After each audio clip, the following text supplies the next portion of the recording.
Joining us, though, to talk about this particular issue is Professor Shawn Easley from Ohio, and he joins us again. Shawn, great to see you again. Gosh, you're looking spiffing today. That's a very nice outfit you've got. Where are you?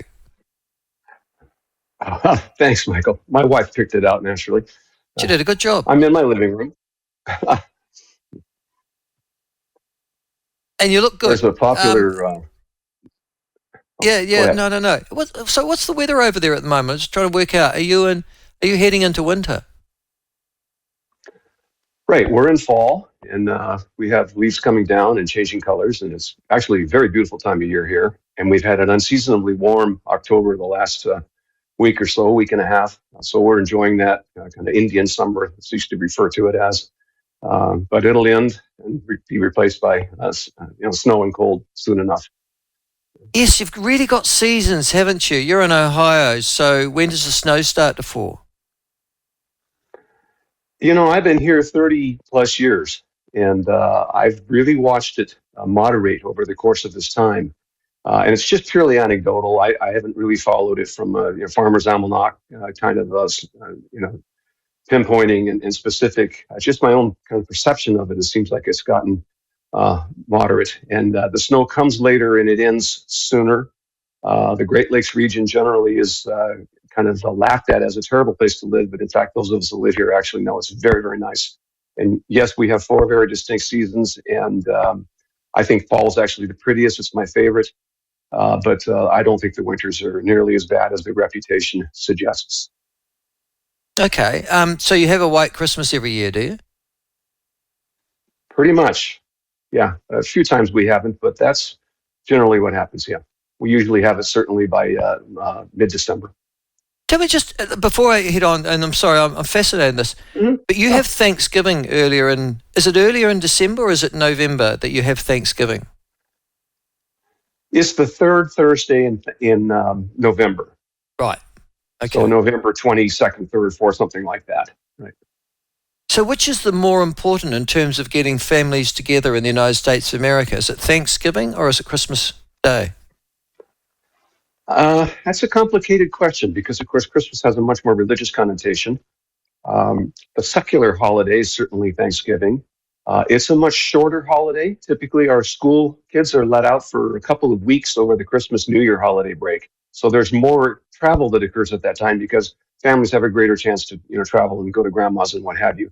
But the Thanksgiving holiday is particularly special, I think, kind of getting the home and hearth ideal of America and the notion that we can take this opportunity to break bread and enjoy each other and not have it in any way kind of overpinning or overshined by the greater global holiday of the Christian holiday, the Christmas holiday. Yeah, I see your point. Yeah, so it's more unique to the United States of America. Yeah, well, we don't have a day like that here. Yeah. One day we will. Listen, just quickly, this latest thing I've just read out to you to do with Nate Silver. I've got no idea who he is. You probably know him better than I do. But I vaguely recall that he's on the Democrat side of events, isn't he? Well, he's a pollster for the New York Times. He is their go-to guy, the guy that generates a report every week. And it's notable because on the same page, juxtaposed to his op-ed, there's an op-ed by absolute, Democratic strategist and apologist James Carville, who very successfully ran the Clinton campaigns back in the early 90s, who said that he really thinks from his gut only that Vice President Harris is going to win. So they were pretty interesting or pretty kind of deliberate, evidently, in the New York Times editorial page today to run these two pieces juxtaposed to each other. Right. And I've just worked out that in actual fact, Nate Silver is the founder of 538, which is Correct. Right. Yeah. So that's a big stats, and I think they use it for betting too, don't they? Oh no, it's just for statistics, isn't it? He's made almost a living out of statistics. Sure, and 538, of course, is the number of total electors that are available on November 5th, ergo the name. Again, 269 and 269 doubled as 538. So somebody that gets 270, 50% plus one, puts their hand on the Bible on January 20th and resides at 1600 Pennsylvania Avenue for the next 4 years. Listen, the last time we spoke was probably about a few weeks ago, a couple of weeks, 2-3 weeks ago. Has anything changed at all in the landscape of US politics in the last 3 or 4 weeks that is going to have any discernible impact upon the vote in 2 weeks?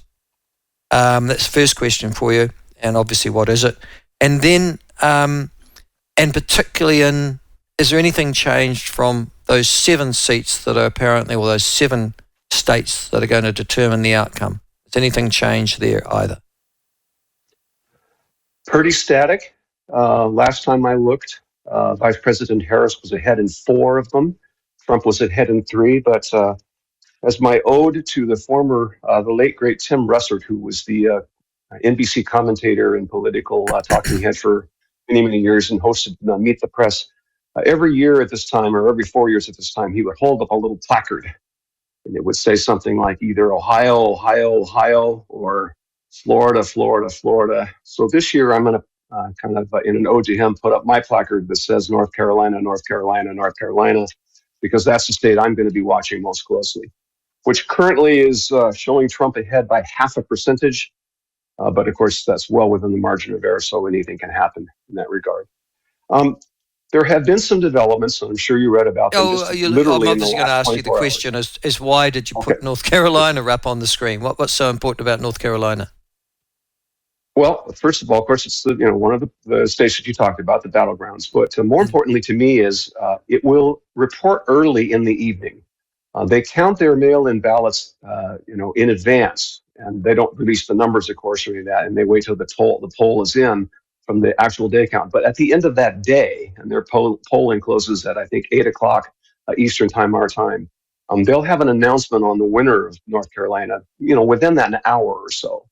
And if you compare that to some of the other ones, which we may not know about till much, much later, and of course, Pennsylvania we've talked about, we may not even know about till the following weekend, which could prove to be definitive. If North Carolina breaks the expectation and Vice President Harris wins it, I think that will be a terrific night and a terrific indicator for how the Democrats are going to fare for the entire evening. So I'm looking at that as kind of the bellwether of bellwethers. I'm not suspecting that she'll win. I'm not predicting that she will win that state. But if she does, I think it'll be in real trouble for the Republicans in the Trump administration.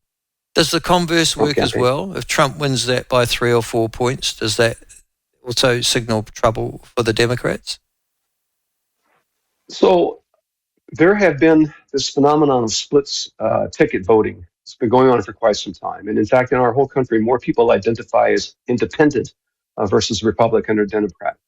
And so this new age of ticket splitting has become particularly acute really through the last couple of Trump cycles. And remember very importantly that when he contested 2020, there were a number of Republicans that were ushered in on the ballots that he lost.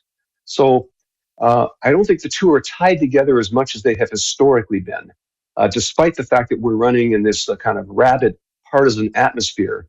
People do seem to still be able to knock the ballot off for one party for the president and for another for the congressional representation. But we'll see. All right, but the question I asked you was if Trump wins North Carolina by 3 or 4% on the night, and you're sitting there and you've seen that result come through an hour or so after the polls close there, does that then also give you an indicator that he is in a strong position to be the president?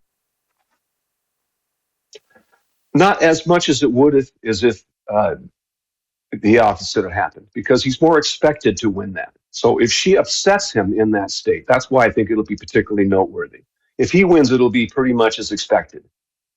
So what are the upset what are the upset states for her? What's she currently leading in that if she was to lose that seat, you go, uh-oh. Would it be Pennsylvania? Sure. Well, Pennsylvania will certainly be definitive. And again, we won't know about the results of Pennsylvania for quite some time. But maybe the other one to watch, the kind of counterpart to North Carolina, would be Nevada, where she is up about as much as Trump is in North Carolina, about 0.5%. It's not as many electoral votes, obviously. It's not anywhere near as many. You got 16 versus 5 for Nevada, 16 for North Carolina. So it's not as significant. But I think that as far as kind of watching a trend, that might be the one that would be interesting. But again, it's in the Western time zone. it's in a third Western time zone, closer to you folks, if you will. So even if it is called what would be early in the evening for them, would still be later in the evening for those of us on the East Coast, which is why, again, I just use North Carolina because it's so important, because it's in the first time zone in the U.S. So, that to me is, again, could be important just in kind of the trend that it might be suggesting.